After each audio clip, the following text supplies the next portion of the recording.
Good morning ರೀ. ಬೆಳಗಾಯ್ತು. ನಮ್ಮನೆ ಕೋಳಿ ಮರಿಗೆ ಟೆರೆಸ್ ಮೇಲೆ ಹೋಗೋದು ಅಂದರೆ ತುಂಬ ಇಷ್ಟ. ನೋಡಿ ಹೆಂಗೆ ಹತ್ತುತ್ತಾ ಇದ್ಲು ನಾಯಿ ಮರಿ ಹತ್ತಿದಂಗೆ. ನಮ್ಮಪ್ಪ ಚಿಕ್ಕೋಡಿ ಇದ್ದಾಗ ನಾ ಕಣೆ ಕೊಡು ಅಂದರೆ ಕೊಡ್ತಾ ಇರಲಿಲ್ಲ. ಇವ್ರಿಗೆ ನೋಡು 4,00,000 ರೂಪಾಯಿ ಬೈಕ್ ಬೇಕು.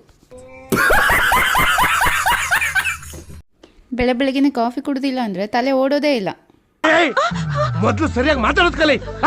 ಅಲ್ಲಿರೋ ಹೂಗಳೆಲ್ಲ ಕಿತ್ಕೋಬೇಕು ಅಂತ ಆಸೆ ಆಗ್ತಾ ಇತ್ತು. ಬಟ್ ಆ ಹೂಗಳೆಲ್ಲ ನನ್ನ ಹೈಟ್ ನೋಡ್ಬಿಟ್ಟು ಬಾಕ ಅಂತ ಕರಿತಾ ಇದ್ವು. ಬೆಳಗ್ಗೆ ಹಸುವಾಗ್ತಾ ಇತ್ತು. ಇಡ್ಲಿ ಮಾಡಿದ್ದೆ, ಇಡ್ಲಿ ತಿಂತಾ ಇದ್ದೀನಿ. ಇಡ್ಲಿ ತಿನ್ನೋದು ನೋಡಿದ್ರೆ ಸಾಕು ಬಕಾಸುರಿಯ ವಂಶದ ಕೊನೆಯ ತುಂಡು ಅನ್ಸುತ್ತೆ. ಏನು ಅರ್ಥವೇ ಆಗ್ತಿಲ್ವೇ ಈ ಕೇಸು? ತಾತ ಮೊಮ್ಮಗಳು ಆಟ ಆಡ್ತಿದ್ರು ಅಂತ ನಾನು ತಿಂಡಿ ತಿಂತಾ ಇದ್ದೆ. ಅಂತೂ ಇಂತೂ ಈ ಮಂಚ ಹತ್ತೋದನ್ನ ಕಲ್ತ್ಬಿಟ್ಲು. ಮೊದಲು ಸರಿಯಾಗಿ ಮಾತಾಡೋದು ಕಲಿ. ನಾನು ಅಂಕಲ್ಲು ಸುಮ್ಮನೆ ಮಾತಾಡ್ತಾ ಕೂತ್ಕೊಂಡಾಗ ನೋಡಿದ್ರೆ ಆಚೆ ಕಡೆ ದಂಡುಪಳ್ಳೆ ಗ್ಯಾಂಗ್ ಬಂದ್ಬಿಟ್ಟಿದೆ ನಮ್ಮ ಮನೆ ಹತ್ರ. ಈ ಫಿಗರ್ ಎಲ್ಲೋ ನೋಡ್ದಂಗೈತಲ್ಲ. ನಮಗಂತೂ ಮುಗ ಭಯ ಶುರುವಾಗೋಯ್ತು. ಹೆಣ್ಣೊಂದು ಕಲಿತರೆ ಶಾಲೆ ಒಂದು ತೆರೆದಂತೆ ಅಂತ ದೊಡ್ಡವ್ರು ಹೇಳ್ತಾರೆ. ಬಟ್ ನಮ್ಮ ಮನೇಲಿ ನಾನೊಬ್ಳು ಸೀರಿಯಲ್ ನೋಡಿದ್ರೆ ನಮ್ಮ ಮನೆಯವರೆಲ್ಲ ಸೀರಿಯಲ್ ನೋಡ್ತಾರೆ.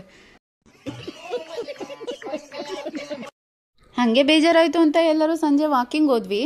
ಇವರು ಡ್ಯಾನ್ಸ್ ಮಾಡೋದು ನೋಡಿದ್ರೆ ಮೈಕಲ್ ಜಾಕ್ಸನ್ ಮತ್ತೆ ಹುಟ್ಟಿ ಬಂದು ನನಗೂ ಸ್ಟೆಪ್ ಹೇಳ್ಕೊಡಪ್ಪ ಅಂತ ಕೇಳ್ತಾರೆ. ಒಲಿಂಪಿಕ್ಕಿಗೆ ಎಲ್ಲಾದರೂ ಓಡಿದಿದ್ರೆ ನಾಳೆನೆ ಮೆಡಲ್ ಸಿಕ್ಕಿರೋದು ನಮಗೆ. ಈವ್ನಿಂಗಲ್ಲಿ ಫೋಟೋಸು ವಿಡಿಯೋಸು ಚೆನ್ನಾಗಿ ಬರುತ್ತೆ ಅಂತ ನಾನು ಅಂದ್ಕೊಂಡು ಫೋಟೋ ವಿಡಿಯೋ ತೊಗೊತಾ ಇದ್ರೆ ನೋಡಿ ಇವಳು ಮಾಡೋದು ಅವಂತರ. ಅಲ್ಲೇ ಸ್ವಲ್ಪ ಆಟ ಆಡ್ಕೊಂಡು ಮನೆಗೆ ಹೋಗಿ ಮೀನು ಸಾರು ಮಾಡೋಣ ಅಂತ ಮನೆಗೆ ಬಂದ್ವಿ. ಚಿಕನ್ ಸಾರು ನನಗೆ. ಚಿಕನ್ ಸಾರು ಅಲ್ಲ, ಫಿಶ್ ಕರಿ. ಇದು ಆಕ್ಚುಲಿ ಚೆನ್ನಾಗಿ. ಅಲ್ಲೆಲ್ಲ ಸುತ್ತಾಡಿ ಸುಸ್ತಾಯ್ತು ಅಂತ ಹೇಳಿದೆ. ಅದಕ್ಕೆ ಇವರೇ ಬಂದು ಅಡುಗೆ ಮಾಡ್ತಾ ಇದ್ದಾರೆ. ಆಹಾ, ಘಮ ಮೀನು ಸಾರು ಹೇಗಿದೆ ಅಲ್ವಾ? ಸೂಪರ್ ಆಗಿದೆ ಅಲ್ವಾ? ನಿಮಗೂ ಬೇಕಾ? ಮೀನು ಸಾರು ಮಾತ್ರ ಸೂಪರಾಗಿ ಬಂದಿತ್ತು. ನೀವು ಕೂಡ ಮನೇಲಿ ಟ್ರೈ ಮಾಡಿ ಅಂತ ಹೇಳ್ತಾ ಈ ವಿಡಿಯೋನ ಇಲ್ಲಿಗೆ ಎಂಡ್ ಮಾಡ್ತಾ ಇದ್ದೀನಿ. ಈ ವಿಡಿಯೋ ನಿಮ್ಗೆ ಇಷ್ಟ ಆಯಿತು ಅಂತ ಅನ್ಕೊತೀನಿ. ಇಷ್ಟ ಆದರೆ ಸಪೋರ್ಟ್ ಮಾಡಿ.